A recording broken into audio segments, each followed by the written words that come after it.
bonjour à toutes et à tous et bienvenue sur Maroc 24 en ce 27 février 2025. C'est un véritable coup de tonnerre qui frappe la haute sphère du régime algérien. Selon les révélations du journaliste en exil Abdou Semar, la France a décidé de fermer ses portes à 112 figures majeures du pouvoir à Alger, à commencer par le chef d'état-major Saïd Chengria. Parmi les bannis, des militaires de haut rang, des diplomates et des figures clés du sérail présidentiel, dont Boualem Boualem et Kamel Sidi Saïd. Une décision qui en dit long sur la déchéance d'un pouvoir en pleine tourmente. Écoutons à présent un extrait des révélations d'Abdou Semar.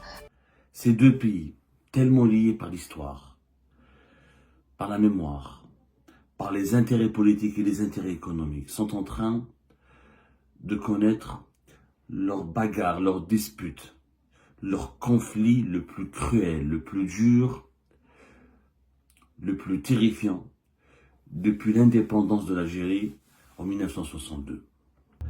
La France a d'ores et déjà confectionné une liste et nous venons de confirmer, c'est l'exclusivité que nous vous révélons aujourd'hui. Nous avons pu apprendre au cours de nos investigations que les autorités françaises ont confectionné une liste de 112, je dis bien 112 dirigeants algériens qui seront interdits d'entrer sur le territoire français. 112 dirigeants algériens.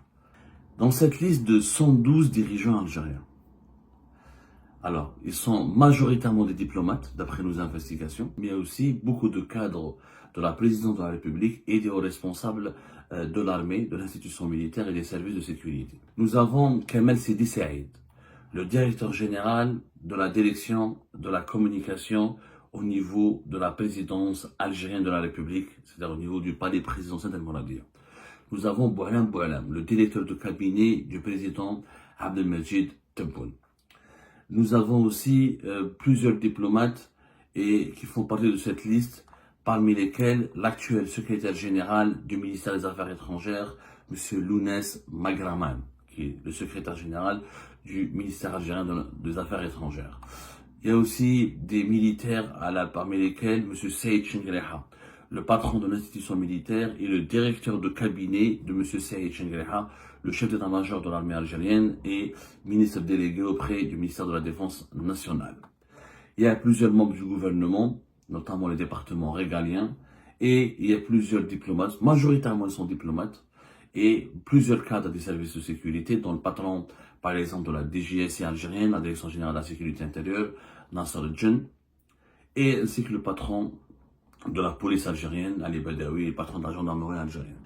Mais selon nos sources, les autorités françaises vont communiquer la liste. Selon nos sources, les autorités françaises vont prendre la démarche d'envoyer cette liste de 112 personnalités algériennes ou dirigeants algériens jugés indésirables en France aux autorités algériennes pour les prévenir. Voilà, on ne veut pas de ces personnes-là. Comme ça, ces personnes ne vont pas se déplacer en France pour subir une quelconque humiliation parce qu'elles seront refoulées. Quoi qu'il en soit, cette mesure inédite et historique que la France a décidé de prendre, à savoir d'empêcher ou de restreindre, de limiter l'accès à son territoire à l'encontre des dirigeants algériens. C'est une mesure à travers laquelle l'État français cible directement ses adversaires et explique qu'il n'a pas de problème avec la population algérienne.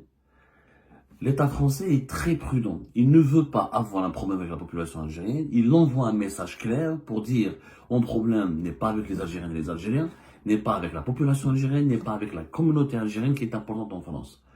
Mon problème est uniquement avec une classe dirigeante qui pratique une politique anti-française, francophobe, qui veut torpiller les intérêts français, qui veut humilier la France parce qu'elle lui fait du chantage à travers les questions, les problématiques de migration et de lutte contre l'immigration clandestine. » Pour rester informé, je vous invite à regarder les vidéos Maroc 24 qui s'affichent sur votre écran.